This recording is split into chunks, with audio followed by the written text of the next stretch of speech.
7 is on your side now with health matters and some staggering information about births in the district. Now, according to a study released tonight, the ward where you live could impact whether your newborn lives or dies. Roz Plater live at Children's Hospital in Northwest with the results of this study. Roz? Well, Leon, Children's National Medical Center is one of 40 organizations trying to help save more of D.C.'s infants. And as that new study shows, they've got their work cut out for them. Washington, D.C., the nation's capital, has the highest rate of infant mortality among the 25 wealthiest capital cities in the world.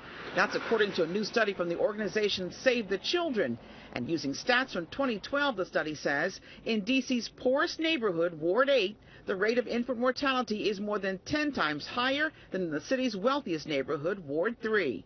What's startling about D.C. is the gap between rich and poor. Dr. Beena Valsankar is a pediatrician with Save the Children. She says it all boils down to poverty. Inadequate access to healthcare services, to good nutrition, education, family planning, that can be very detrimental for infants and mothers.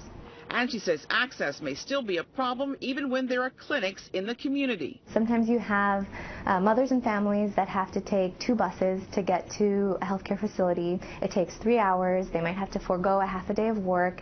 So addressing those issues, sometimes those are barriers that are too big to overcome.